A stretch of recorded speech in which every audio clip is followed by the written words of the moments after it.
सुब्हान रब्बिका रब्बिल इज़्ज़ति अम्मा यसिफून वसलामुन अलल मुरसलीन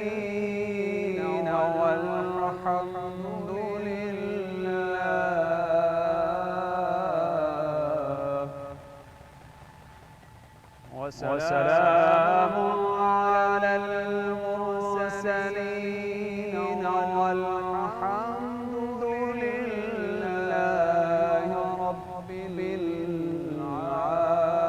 आलमीन वल्हम्दुलिल्लाहि रब्बिल आलमीन।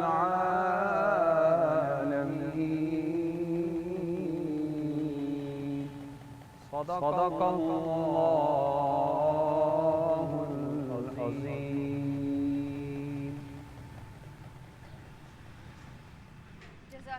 जज़ाकल्लाह माशाल्लाह।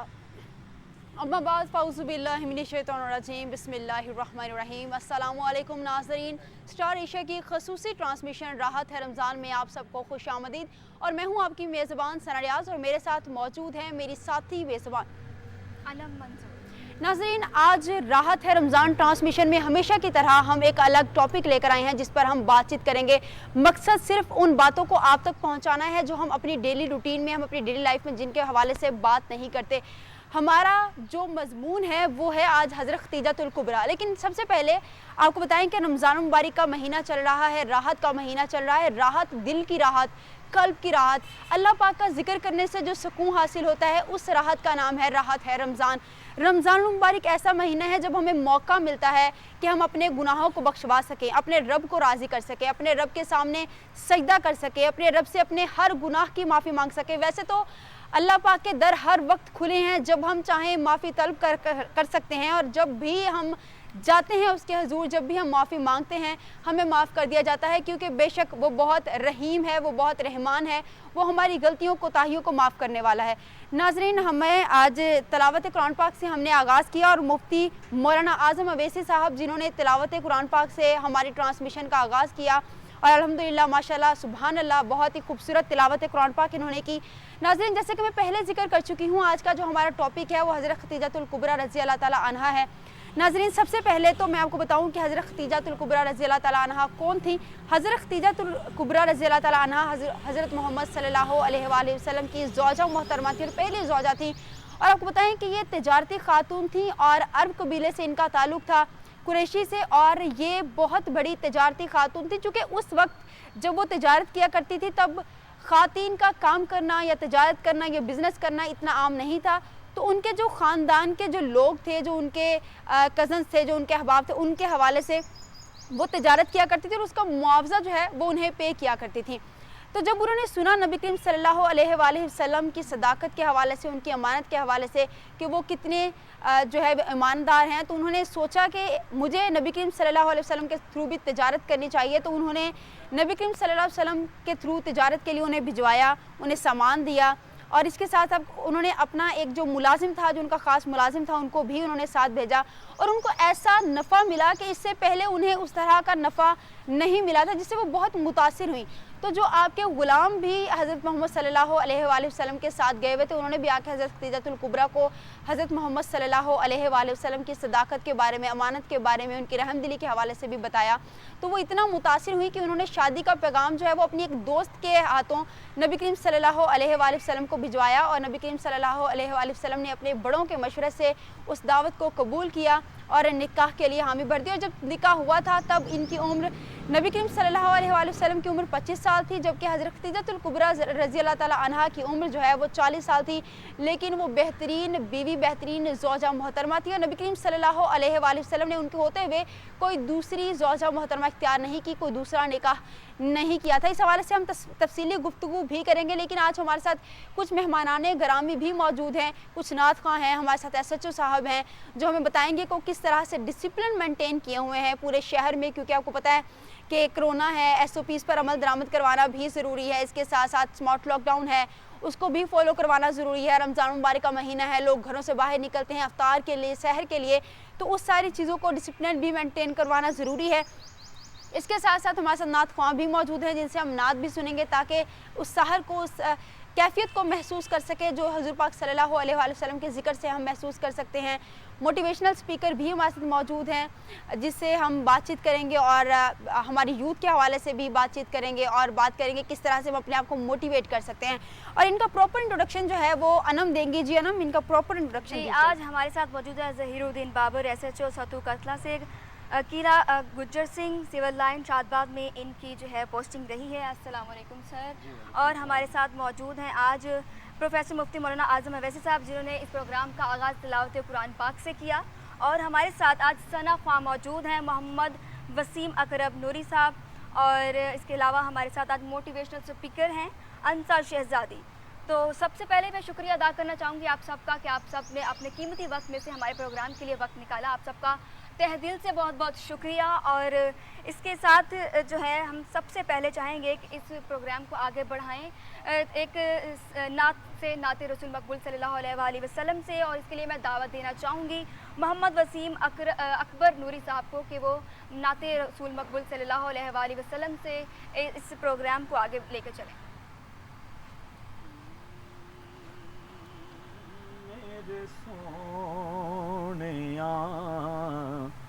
मन मोनेया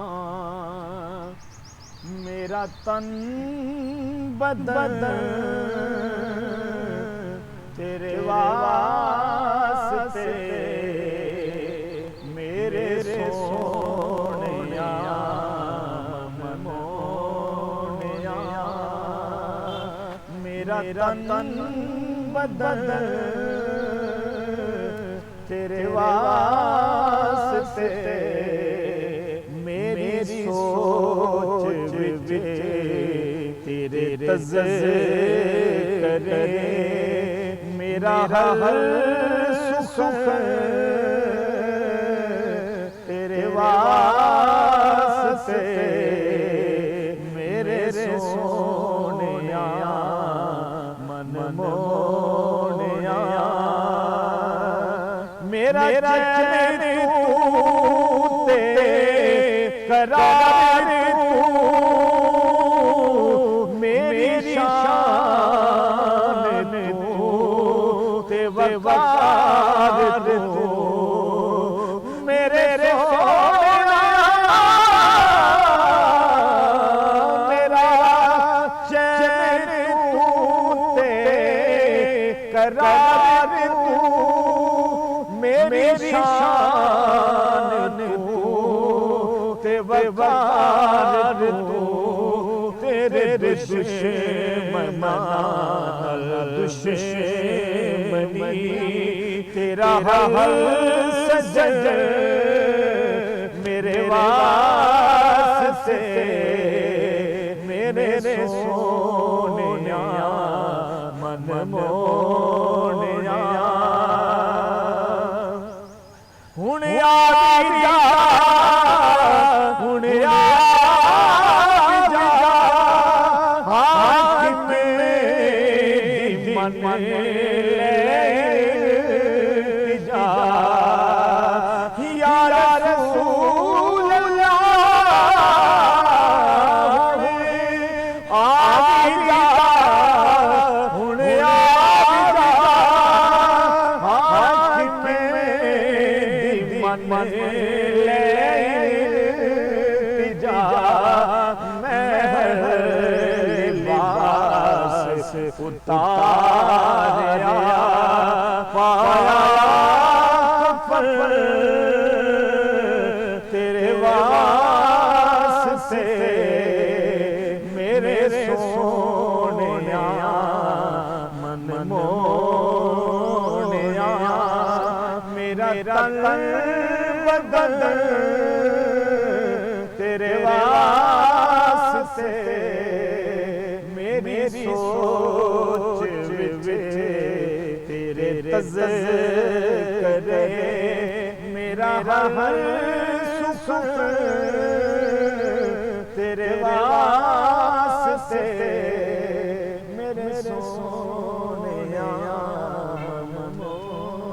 तेरे सोनिया मनमोनिया, सुभान अल्लाह सुभान अल्लाह। काश के नबी करीम सल्लल्लाहु अलैहि वसल्लम का शर्फ, उनके दीदार का शर्फ हम सबको महसूस हो सके, हम सबको नसीब हो सके। काश के जब हमारी जान निकले, हमारे निज़ा का वक्त आए, तो हमारा सर जो है वो सजदे में हो, ज़ुबान पर कलमा शहादत सल्लल्लाहु अलैहि वसल्लम जारी हो। नाज़रीन, प्रोग्राम का आगाज़ हम बाकायदा कर चुके हैं। सबसे पहले हम चलते हैं SHO साहब की तरफ। SHO ज़हीरुद्दीन बाबर साहब आज हमारे साथ मौजूद हैं, इनसे हमने गुफ्तगू करनी है। सर अस्सलाम वालेकुम। सबसे पहले तो बहुत शुक्रिया प्रोग्राम में आप आए, आपने वक्त निकाला। सर सबसे पहले तो ये बताइए कि आपका रमज़ान मुबारक कैसा गुजर रहा है? जितना मेहनत कर रहे हैं उतना मज़ा भी आ रहा है, रमज़ान का रोज़ा भी साथ चल रहा है और उसके साथ लोगों की खिदमत भी चल रही है। भी चल रही है।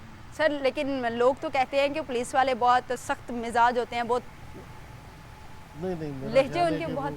लेकिन वो सर हमें concept change हो चुका आपको देख के हमें तो यही लग रहा है कि आप सख्त मिजाज हैं। सख्त मिजाज नहीं, जहाँ पे सख्त होना होता है वहाँ पे सख्त ज़रूर होते हैं, सख्ती भी करते हैं। कुछ चीज़ें सख्ती से ठीक होती हैं, कुछ वैसे नरमी होती से हैं। ठीक हो जाती हैं। तो ये नहीं है, आप कंसेप्ट चेंज कर लें, वो तब्दीली आ चुकी है। मतलब माहौल के हिसाब से खुद को ढालते हैं। अगर आपको लगता है कि यहाँ पे मुझे सख्त माहौल जो है वो रखना चाहिए तो कुछ इस ऐसे तरह। लोग होते हैं जिनके साथ वो रखना पड़ता है। सर रमज़ान मुबारक आपका कैसा गुजरा है? ड्यूटीज़ तो आपकी बहुत सख्त होती हैं, क्योंकि जी। पुलिस अफसरान की, आर्मी ऑफिसर्स की ड्यूटीज़ इतनी सख्त होती हैं कि तो आपका रमज़ान मुबारक कैसे गुजरा? सहर अफ्तार कहाँ घर पे होता है या बस ड्यूटीज़ पे? नहीं जी, अगर तो रात ड्यूटीज़ पे है तो जो शहर है वो भी दौरान ड्यूटी है रोड के ऊपर ही है, और जो अफ्तार है वो भी जवानों के साथ, कभी रोड पे, कभी किसी जगह पे, कभी किसी जगह पे। घर तो नहीं जा सकते। घर नहीं जा सकते सर? घर नहीं, जाके उसमें खाने तो का दिल देखिए, तो करता होगा कि घर public- जाएं, सुकून से हाँ जी, बैठ के खाएं। वो करता है, महकमा देता है हमें, हफ्ते में शायद एक दिन मिल जाता है।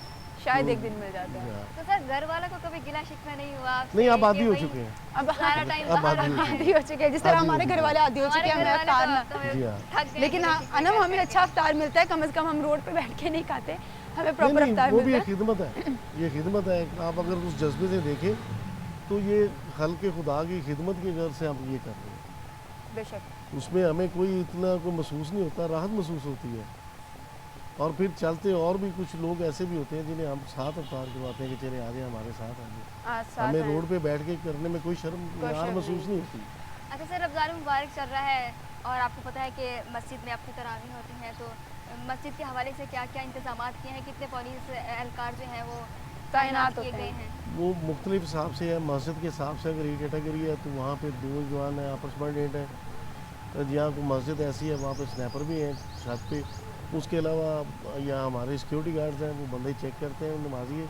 SOP का हमने वहाँ पे करवाया हुआ प्रॉपर है। ख्याल रखते हैं। जी हाँ, वो इमाम मस्जिद हमारे सब कोऑपरेटिव है, इंतज़ामिया कोऑपरेटिव है, वो SOP का खास ख्याल रखती हैं।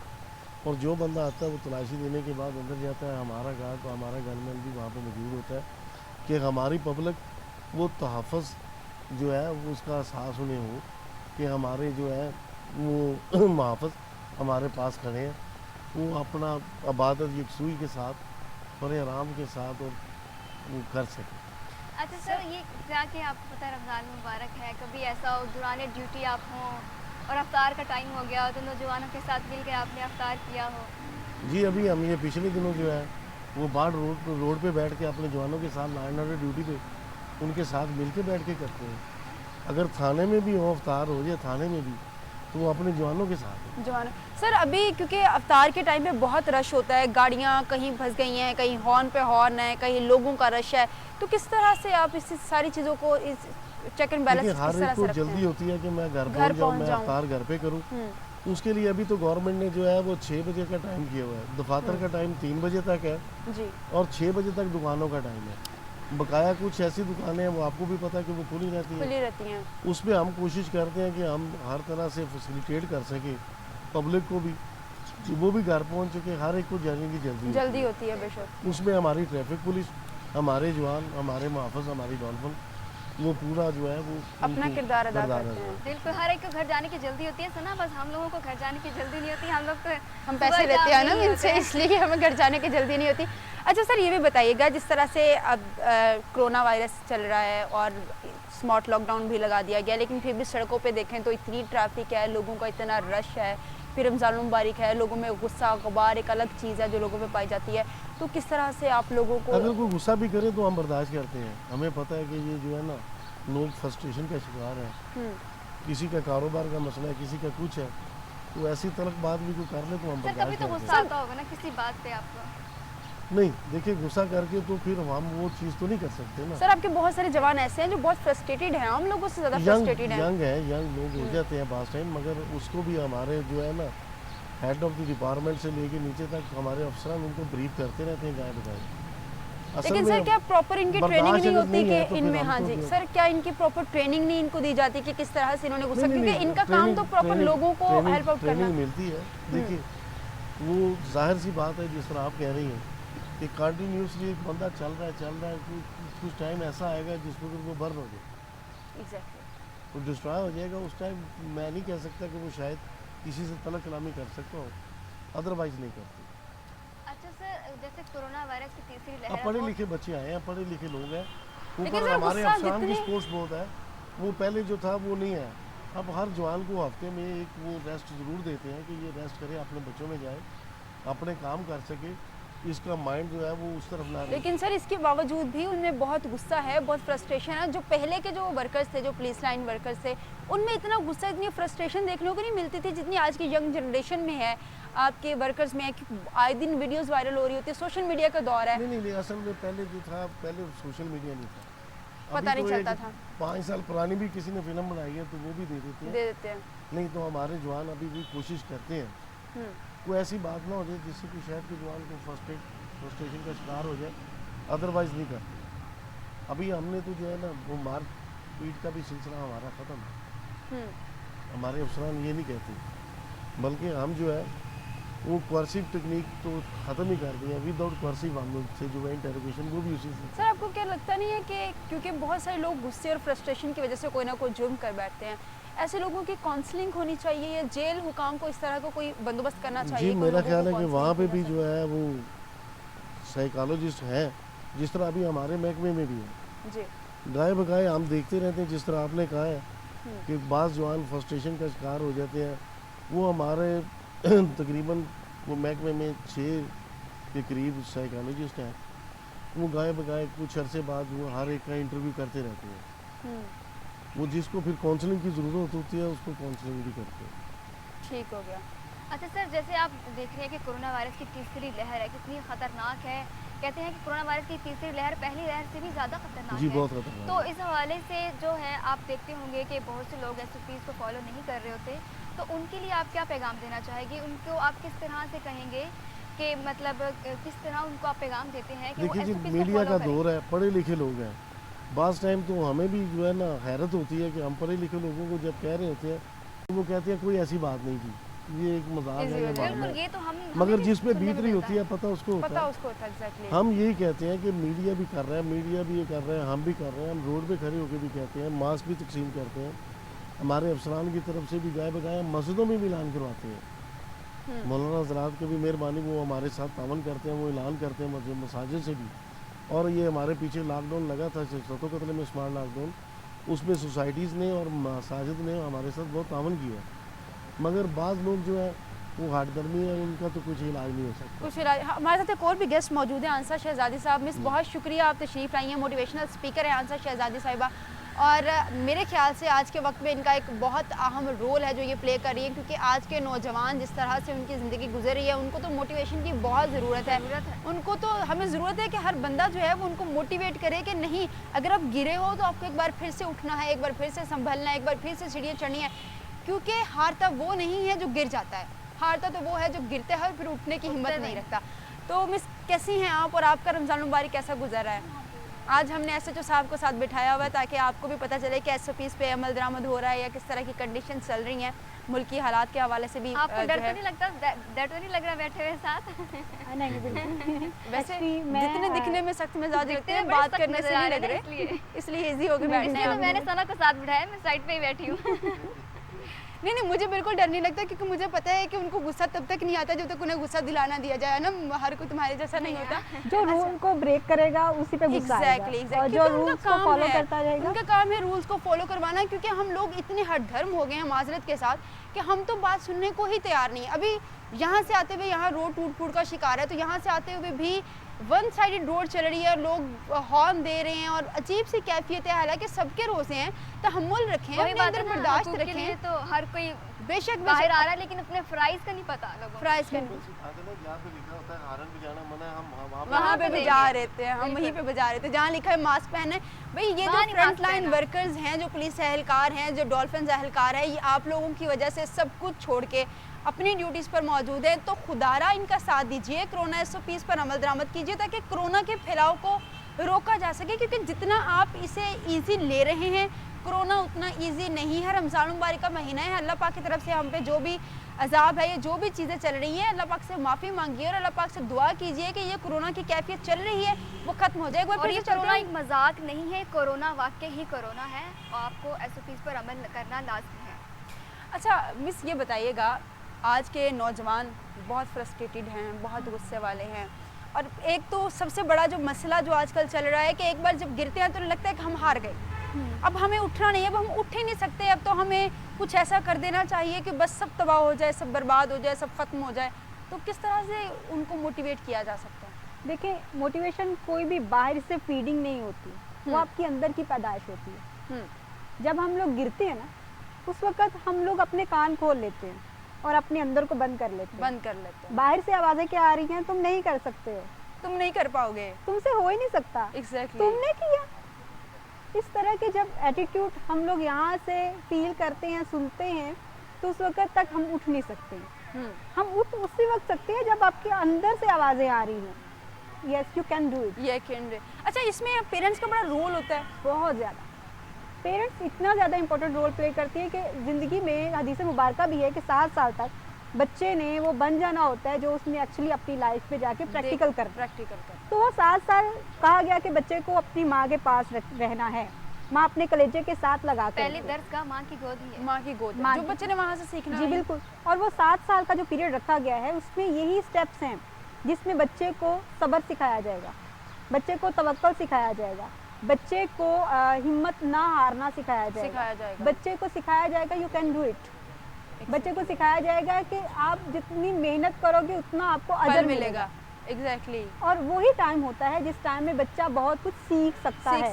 जब वो माशरे में जाता है, दुनिया में जाता है, स्कूल में जाता है, उस वक्त उसको मिलते हैं डिफरेंट लोग, ठीक है, हर एक का डिफरेंट जो है वो एटीट्यूड होता है, उसका मिजाज मुख्तलिफ होता है। जब उसको वो देखता है, अडॉप्ट करना शुरू कर देता है, तो वो जैसे कौवा चला जब हंस की चाल तो अपनी चाल। तो हमारे इसी टॉपिक से रिलेटेड मैं आपसे एक सवाल करती हूँ सर, बहुत सारे आपके पास मुजरिम ऐसे आते होंगे जो आदि मुजरिम नहीं है, जिन्होंने अभी जुर्म करना शुरू, हाँ जी, हादसाती जिन्होंने जुर्म किया। सर क्या वजूहात हो सकती है इस तरह के जराइम के पीछे जो हादसाती होते हैं या गुस्से में या फ्रस्ट्रेशन में कर दिया जाता है?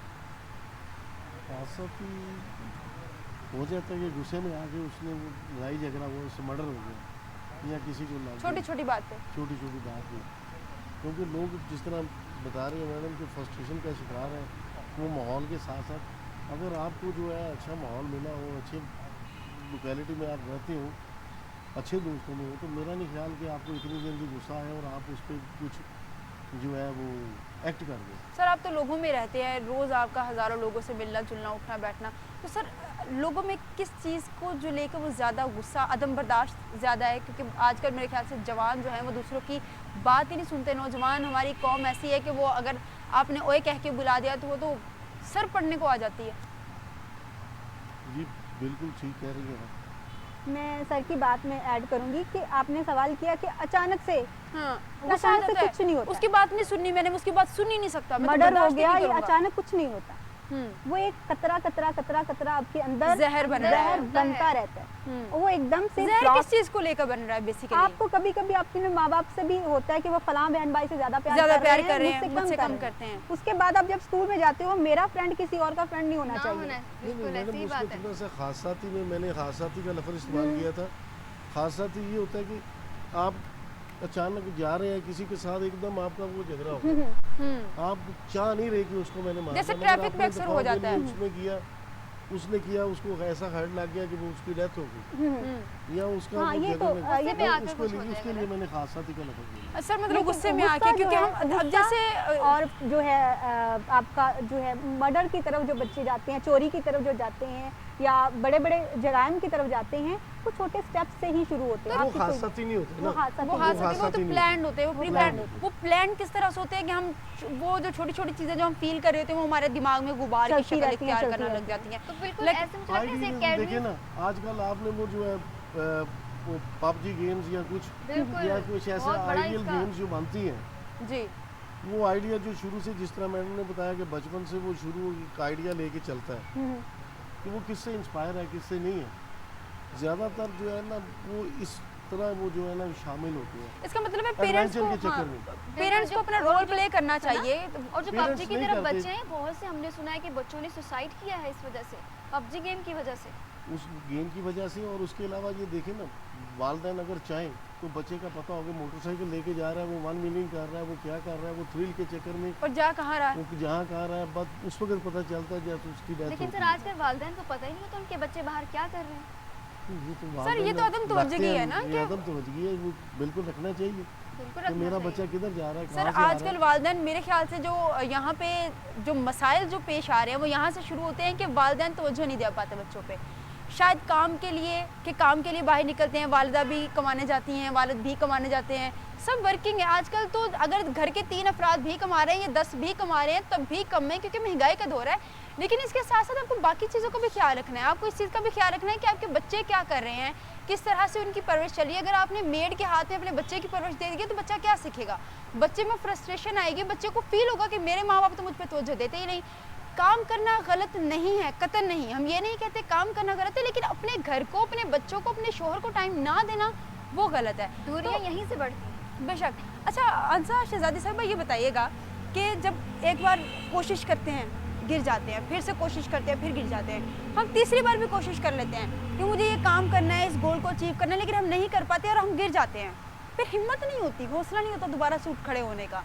तो यहाँ पे ऐसी क्या चीज़ हो, ऐसे क्या चीज़ होगी जो हमें फिर से मोटिवेट करेगी कि दोबारा से कोशिश करो, क्योंकि 3 बार कोशिश के बाद जब कोई हार जाता है फिर वो बैठ जाता है, वो थक जाता है। उसको कैसे खड़ा देखिए करें? इंसान है ना, इंसान की फितरत में शामिल है कि एक बड़ी छलांग नहीं लगा सकता एकदम से बड़ी छलांग उसकी वो फितरत में शामिल नहीं है। छोटे छोटे स्टेप लेना इंसान की फितरत में शामिल है। जब हम छोटे छोटे स्टेप लेके आगे बढ़ना शुरू करते हैं तो उस वक्त हमें फील होता है कि हम काफ़ी चीज़ें पीछे अचीव कर चुके हैं, हम गिरने से पहले काफ़ी चीज़ें अचीव कर चुके होते हैं। अचानक से गिरना वो होता है कि हम लोग एकदम से बड़ी छलांग लगाना चाहते हैं, तो बड़ी छलांग कभी भी इंसानी फितरत में है ही नहीं। उसको हम छोटे छोटे स्टेप से लेके चलते हैं। और एक बुक में है कि जो है कोई भी शख्स जो है वो ना अमीर है ना गरीब है, सिर्फ उसकी मैनेजमेंट है पैसे की, बिल्कुल पैसे की मैनेजमेंट है जो उसको अमीर और गरीब बनाती है। इसी तरह से भी कोई भी शख्स नाकाम नहीं है, सिर्फ उसकी मैनेजमेंट है कि उसने अपनी कामयाबी को कहाँ पे सेट किया हुआ है। ठीक है, उसकी कामयाबी क्या है, उसकी नज़र में कामयाबी क्या है। एक छोटा बच्चा है, सिर्फ पैसा कमाना कामयाबी है या फिर नहीं। अपने गोल्स अचीव करना कामयाबी है या Goals- बेहतरीन इंसान बन जाना कामयाबी है? इन हमारे- चीज़ों को डिफाइन करने की बहुत हमारे ज़रूरत है। कुछ एस्पेक्ट्स हैं। हम लोग अपनी ज़िंदगी को अगर अहाता करें तो कौन कौन से एलिमेंट्स हैं जिनको मिलाकर हम अपनी ज़िंदगी को सम अप करते हैं। हम उनमें से थोड़े थोड़े पोर्शंस लेते रहते हैं एक पूरे अपनी ज़िंदगी को चलाने के लिए। इसके लिए बाकायदा तौर पर हम एक जो है वो डिज़ाइन करते हैं कि आपने अपने गोल्स को कैसे सेट करना है और कितने टाइम के दौर में ना कामयाबी समझा, जो पैसे वाला इंसान है समझा जाता है कि वो कामयाब है। बिल्कुल। उनको वो इस कहते हैं बात का जेब में पता ही पैसा नहीं। रखे तो आपकी हर बुराई माफ है। देखिए पैसा बहुत सी जगहों पर आपको पैसा बचा भी लेता है, बहुत सी जगहों पे आपको फंसा पैसा भी देता है। फंसा भी देता डुबा है। भी तो देता है। आपने अपने आप को मैनेज करना है। ठीक है, ये जो मैनेजमेंट है ना ये बहुत ज़रूरी है। कहाँ कहाँ पे अच्छा, मैनेजमेंट अच्छा, ज़रूरी ठीक है। हो गया, यहाँ आपने अपनी ज़िंदगी में कमाने की तरफ भी मैनेजमेंट को रखना है। वालिदैन की सबसे बड़ी ज़रूरत इस वक्त क्या है कि आपने अपने बच्चे को कहाँ पर खड़ा करना है जाके। बचपन से वैसी उसकी तरबियत होनी चाहिए। ये बिल्कुल जानी बचपन चाहिए। से ही उसकी तरबियत होनी चाहिए। नाज़रीन, यहाँ वक्त होता है छोटी सी ब्रेक का। हम ज्वाइन किया है, लेकिन आपका उनसे तारुफ कराएंगे छोटी सी ब्रेक के बाद। हमारे कहीं- साथ रहिएगा। बिल्कुल।